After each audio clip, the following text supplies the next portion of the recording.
JD's entire world was always his own hallucination. The writers of Scrubs confirmed in the Season 1 DVD commentaries that the janitor was originally written as a figment of JD's imagination. If the show got canceled after Season 1, the plan was to reveal the janitor as a hallucination JD had been carrying since day one. The renewal came. The plan was shelved, but the residue never washed off. For the entire first season, not one character, besides JD, directly acknowledges the janitor's existence. Every scene the janitor appears in is a scene with JD alone. Watch it back with that knowledge, and the evidence is clinical. The theory extends far beyond the janitor. It argues the entire show, the narration, the fantasy sequences, the emotional wisdom, the perfect resolutions, is JD processing his first year of medicine from inside a coma. The real JD was admitted to Sacred Heart as a patient. The show is what his subconscious built to survive. Dr. Cox's brutal mentorship, Turk's brotherhood, Carla's warmth, Elliot's presence, all of it is what a terrified young doctor's mind constructed to get through something it couldn't face while awake. The narration is a coma patient talking to himself. The series finale, where JD sees his perfect future life projected onto the hospital hallway wall before walking out, was never a farewell. It was his mind, deciding whether to stay or let go. The screen went dark because he made a choice. The theory just doesn't tell you which one. 400 television shows are living inside one child's imagination. Saint Elsewhere ran for 6 seasons as one of the most critically acclaimed dramas in American television history. Then the final scene of the final episode played and retroactively turned all of it into the dream of an autistic boy staring at a snow globe. The camera pulls back from Inside Street, Eligia's hospital, in the closing moments of the finale, and reveals Tommy Westfall, the young son of one of the hospital's doctors, holding a snow globe that contains a perfect miniature model of the hospital inside. The snow falls inside the globe. The implication is immediate and devastating. Everything you watched across 6 seasons was Tommy's imagination. The entire show existed inside a child's snow globe. But this is where the theory becomes something that cannot be easily contained, because Saint Elsewhere crossed over with other television shows throughout its run. Characters from Cheers visited. Characters from Homicide appeared. Through crossovers and character connections, media analyst Tom Haig traced the Tommy Westfall universe and found it extending to over 400 television series. Because if Saint Elsewhere is Tommy's dream and another show's character crossed into Street 30, Elsewhere, that other show is also inside Tommy's mind. ER, The X-Files, Law and Order, Touched by an Angel. The map kept expanding. The theory's conclusion is this: a significant percentage of American television history shows you grew up on, shows that shaped you, exists inside the imagination of a single, non-verbal child sitting alone on a living room floor. Tommy Westfall dreamed your entire television childhood. 8 seasons of television were Bob Newhart's sleep. The final scene of the Newhart series finale is one of the most celebrated moments in American television history. Bob Newhart plays Dick Loudon, an innkeeper in a quiet Vermont town, across 8 seasons of gentle, warm comedy. Then the finale airs. Dick is struck in the head by a stray golf ball from a group of Japanese tourists who have bought the town. The screen goes dark. When it brightens, Bob Newhart is in bed, but not as Dick Loudon. He is Bob Hartley, his character from The Bob Newhart Show, the sitcom he starred in throughout the 1970s. And beside him is Suzanne Pleshette, who played his wife Emily in that earlier show, not in Newhart. Dick's wife Joanna never existed. The Vermont Inn never existed. Every character across Newhart's 8 seasons was invented by the sleeping mind of a fictional Chicago psychologist from a completely different show. Newhart turns to Pleshette, tells her about the bizarre dream he just had, and she dismisses it and tells him to go back to sleep. The studio audience's reaction when Pleshette appeared was immediate and electric. They erupted before a single word was spoken because the reveal landed in one frame and was completely perfect. TV Guide later named it the most unexpected moment in television history. The reason the Newhart dream ending became legendary when so many others fail is simplicity. It didn't erase the show, it completed it. 8 seasons of Vermont warmth, revealed as the most charming dream a fictional psychologist's sleeping brain ever produced. Breaking Bad's entire drug empire was Hal Wilkerson's nightmare. Bryan Cranston played Hal Wilkerson, the anxious, chaotic, lovable father in Malcolm in the Middle across 7 seasons. Then he played Walter White in Breaking Bad, the chemistry teacher who becomes a murderous drug kingpin. And the two worlds collided not just in fan theory, but in officially produced content. The DVD release for Breaking Bad's final season included an alternate ending created by the show's own team. In it, Cranston wakes up as Hal Wilkerson, back in the Malcolm in the Middle bedroom, beside his wife Lois, played again by Jane Kasmerick. He is sweating, panicking. He describes a nightmare he just had about getting cancer, turning to crime, making drugs, killing people, having a partner named Jesse. Lois listens, flat and exhausted, tells him there is absolutely no way he could ever kill anyone, reminds him he still has to take the kids to school in the morning, and tells him to go back to sleep. The camera then slowly pans to a chair beside the bed. On it sits Walter White's iconic brown pork pie hat. The show confirmed its own fan theory non-canonically, but officially. Walter White's empire, his transformation into Heisenberg, every murder, every lie, every consequence, all of it was a nightmare Hal Wilkerson had. And the hat on the chair means the dream is still right there beside him. Every morning, Hal wakes up, puts on his khakis, takes the kids to school, and the hat just sits in the dark. Sam Malone's perfect bar is the dream that keeps him sober. Sam Malone is a recovering alcoholic who owns and operates a bar. For 11 seasons, Cheers frames this as biography, a detail that defines Sam's past without dominating his present.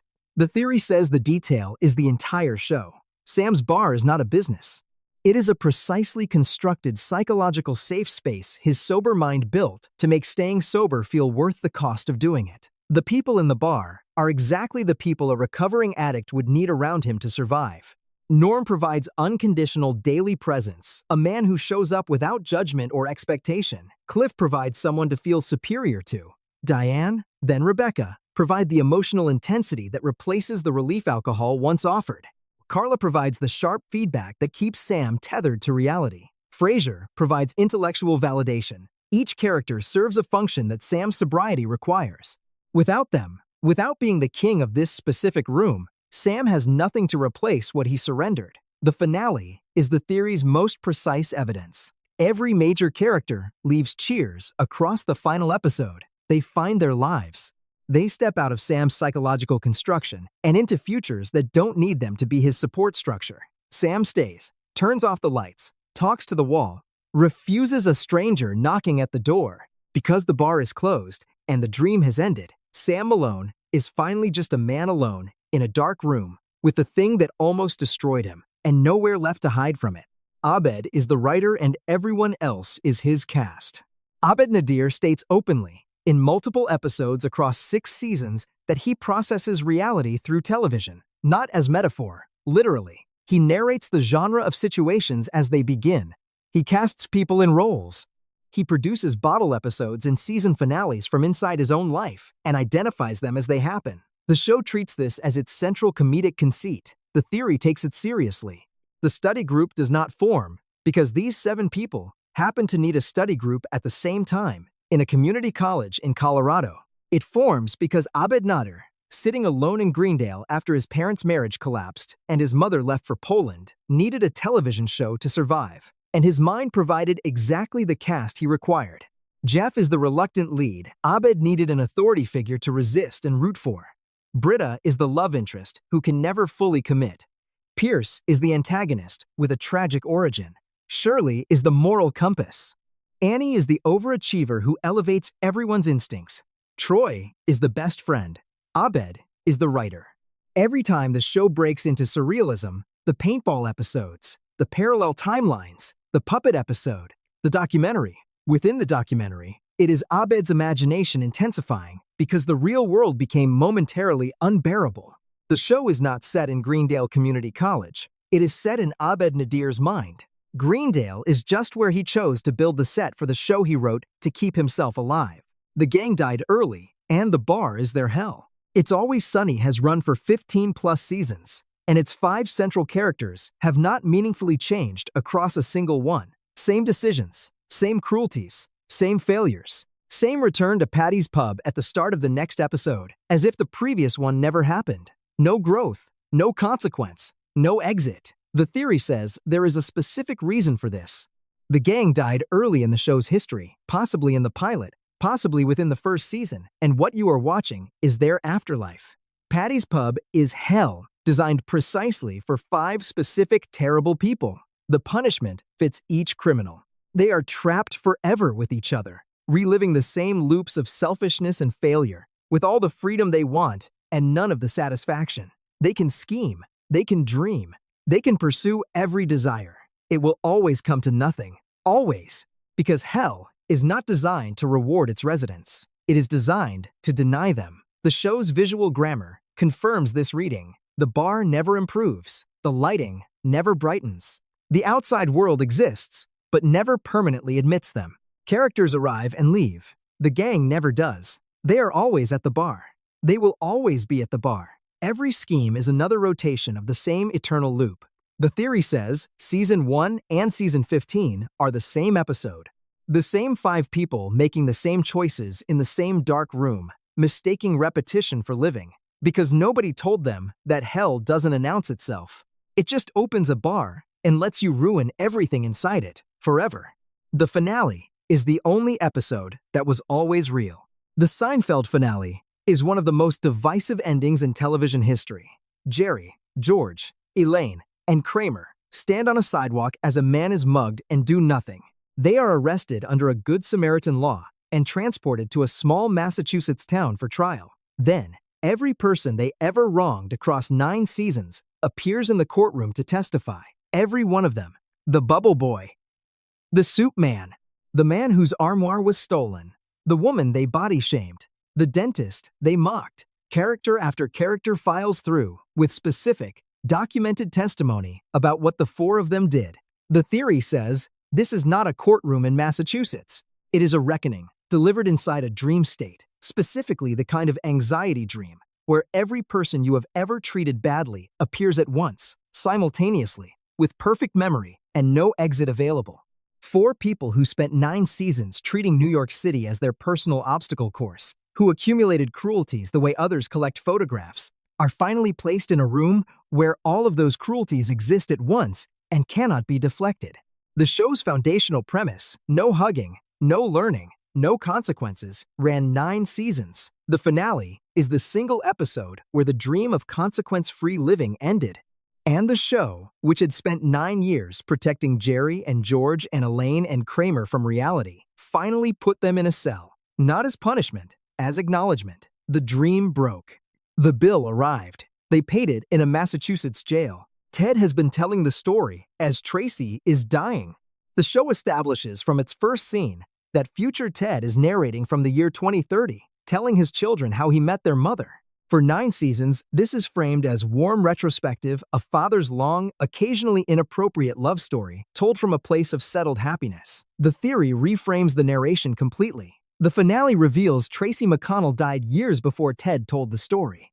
The theory says he did not tell it from comfort. He told it from a hospital chair. Tracy is dying. The kids are somewhere down the hall. And Ted, unable to sit in the silence of what is happening, starts talking. He reconstructs his entire life, every date, every false start, every Barney scheme, every Marshall and Lily Thanksgiving, because stopping means accepting. The kids appear on screen in the narration, looking faintly impatient and mildly exhausted. The theory says they are not bored by the story's length. They are grieving and quietly desperate for their father to stop circling the thing he cannot land on. Future Ted's narration is famously unreliable. He misremembers details. He edits people out. He softens his own worst moments because he is not telling his children the truth of his life. He is telling himself the version he can survive. The narration stops in 2030, not because the story is finished. It stops because the room went quiet. Tracy is gone, and Ted has finally run out of story to tell to keep her present a little longer. The 9 seasons were always the pause before goodbye. Jim Halpert is narrating a romantic comedy he invented about himself. Jim Halpert breaks the 4th wall constantly. He looks at the camera, smirks, raises an eyebrow, invites the audience into his version of events at every turn. And his version is always identical. He is the charming, underachieving everyman surrounded by chaos, patiently in love with the right person, waiting for his real life to begin. The theory says Jim is the least reliable narrator the show produces, and the documentary format is his construction, his dream version of events, not a neutral record. Consider what the camera chooses when Jim looks at it. It always validates him. His pranks read as charming.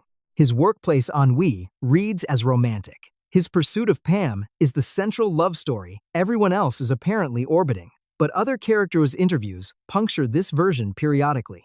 Dwight's competence is real and routinely underacknowledged by Jim's smirk. Michael's emotional intelligence surfaces as genuine, and Jim consistently dismisses it. Pam's growth arc happens almost entirely outside Jim's awareness until it threatens his comfortable narrative. The theory says Jim began constructing his documentary fantasy the day he started at Dunder Mifflin as a mechanism to avoid confronting that he had become exactly what he feared, a man staying indefinitely at a job he had no intention of keeping. The camera doesn't capture Jim's life. Jim performs for it. The performance is the dream. And every time he looks at the lens and raises that eyebrow, he's asking the audience to confirm that the version he's selling is the real one. Most people do. Everything after Charlie's death is Alan Harper's guilt dream.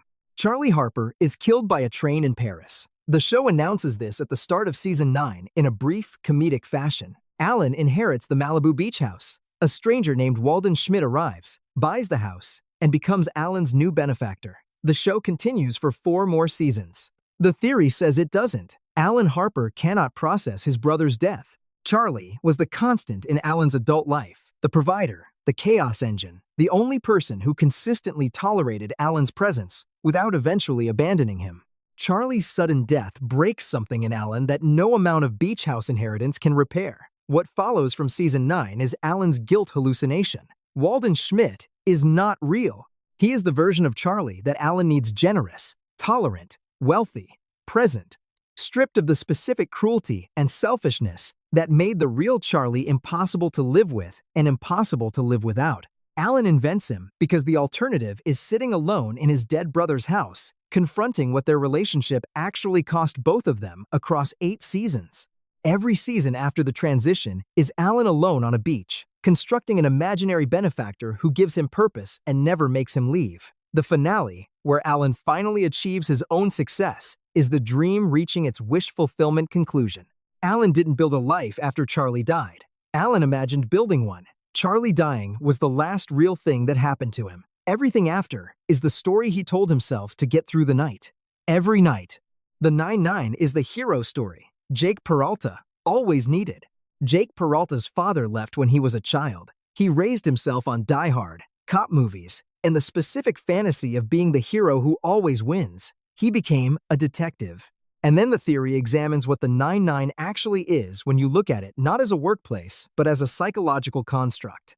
Captain Holt is demanding, fair, consistently present, and never abandons the team, the precise type of father figure an abandoned boy builds in his imagination when he's run out of real options. Rosa is the terrifying emotional protector. Charles is the devoted best friend who asks nothing in return. Amy is the partner who challenges him and chooses him simultaneously. Terry models healthy family life without making Jake feel judged for lacking it. The theory says the 9-9 is not a police precinct. It is the family Jake Peralta assembled in his head from cop movies, childhood fantasies, and every specific absence his father left behind. It is too perfectly cast for a real workplace.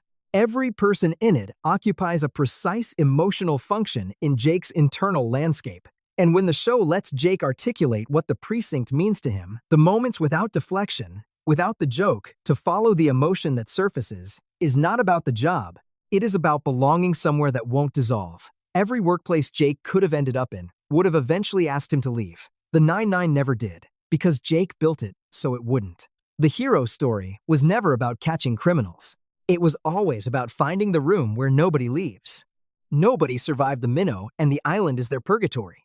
The SS Minnow sets sail for a 3-hour tour. A storm hits. The boat runs aground. 7 people survive and wash up on an uncharted island. For 3 seasons and 98 episodes, they attempt to escape.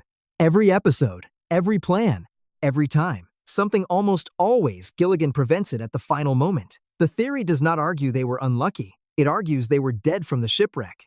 The island is a shared purgatory, and its architecture is built around the 7 deadly sins each castaway represents. The skipper pride and wrath, humiliated by Gilligan, too proud to accept the failure they're both trapped in. Thurston Howell Third Greed, a man who brought money to a deserted island and still treats it as currency because he cannot conceive of a world where wealth doesn't govern. Mrs. Howell Sloth, who drifts through catastrophe with practiced indifference and contributes nothing to any escape. Gingerlust, performing desire as currency, even where currency has no value. The Professor Pride of Intellect, who can build a shortwave radio from coconuts, but cannot patch a boat because leaving was never actually the point. Marianne Envy, quietly wanting what Ginger has and spending every episode pretending otherwise. Gilligan Gluttony and Folly, the mechanism the island uses to reset every escape attempt. You do not leave purgatory, you endure it. Every scheme they run is another loop. Every almost escape is the island reminding them of what they are. Gilligan's Hat is just the universe keeping score. If you made it through all of that with your understanding of half your favorite shows still intact, respect. Dream theories work because the best writers always leave the door slightly open. They never confirm it. They never deny it. They build one show that works on the surface and a second show buried underneath that only becomes visible when you stare at it long enough from the wrong angle. Subscribe for more theories, more deep dives, more sitcom history. That means something completely different the second you find the angle nobody was supposed to look from. The door is always open. You just have to know which wall it's in.